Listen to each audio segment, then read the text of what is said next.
Hi, boys and girls. I am so sorry I forgot the story last night, but I have one for you today that's called It Fell from the Sky. Do you know what a marble is? If you don't, it's a little glass ball. I wish I had one to show you. It has some bright colors inside it, and you use them to play a game called marbles. You'll see why you need to do this when I get to the first page. It fell from the sky. The author and illustrator are the Fan brothers. I wonder if one does the writing and one does illustrating. I don't know. It fell from the sky on a Thursday. Let's turn a little bit that way. There we go. Ladybug was perched on a leaf when it landed. I had a very good view. It bounced 3 times, then rolled to a stop, she said. The inchworm insisted it only bounced twice. Everyone agreed it was the most amazing thing they had ever seen. Remarkable, said the walking stick. He was happy to find something even stranger than him in the garden. A frog assumed it was a gumdrop. He didn't like how it tasted. The dung beetle tried to roll it, but it was too heavy.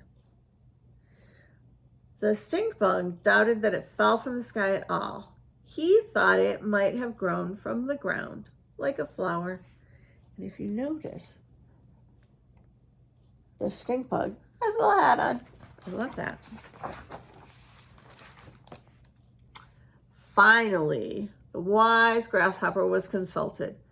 It's not of earthly origins, he concluded. Most likely a fallen star, a comet, or perhaps even a small planet. The Luna moth knew it was not a comet or a star or a planet. It was a magic chrysalis that she needed to keep warm. And a chrysalis is like a cocoon, except for moths. She waited all through the night, but the chrysalis never hatched. In the morning, there was another surprise. I think we can all agree that whatever it is most certainly belongs to me, said the crafty spider. After all, it fell right into my web. Nobody remembered the web being there the day before, but in fairness, nobody remembered it not being there. So do you see how his web is under the cool thing? I don't see it here, do you? Interesting. Spider gathered everyone around so they could hear his plans. He would build a grand exhibit to properly show off the wonder from the sky. So he wants to put it like in a museum.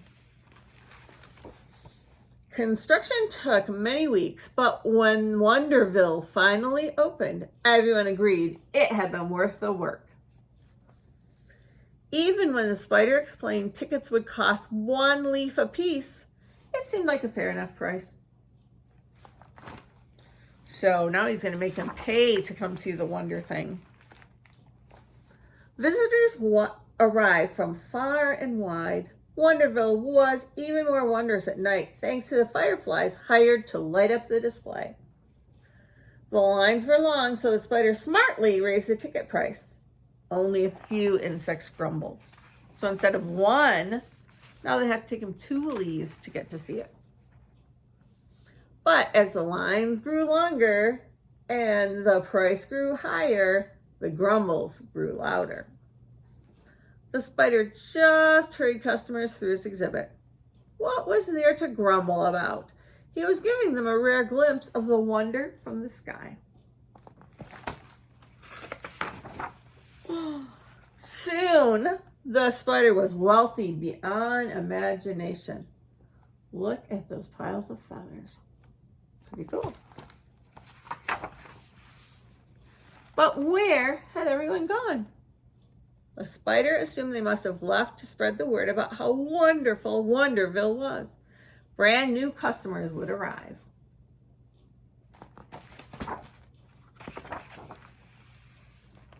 But that was before the unexpected disaster.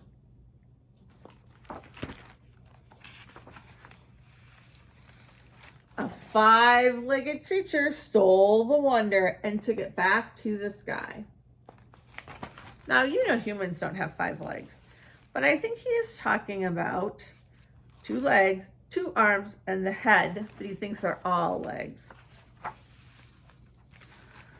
The spider was all alone. There was no one to help him rebuild. In the weeks that followed, some of the insects returned to the garden. Flowers grew back, and the long grass covered the flattened anthills. No one paid Spider much mind. It was as if Wonderville never existed. That night, as it sometimes does, shared a secret. He gazed up at the sky, and the stars shone down. They didn't hide their light from anyone, not even a selfish spider. He knew what he had to do. Luckily, there is no creature more patient than a spider.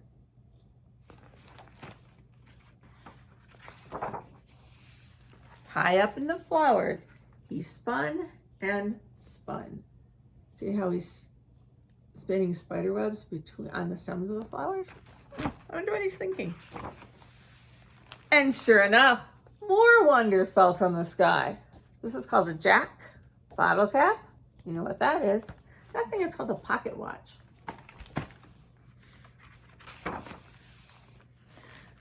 Everyone agreed it was the most amazing thing they had ever seen. See how the watch is at the top of this one? And that's a chess piece. There's some jacks. So many things. Especially the spider. Pretty good story. All right, good night, boys and girls.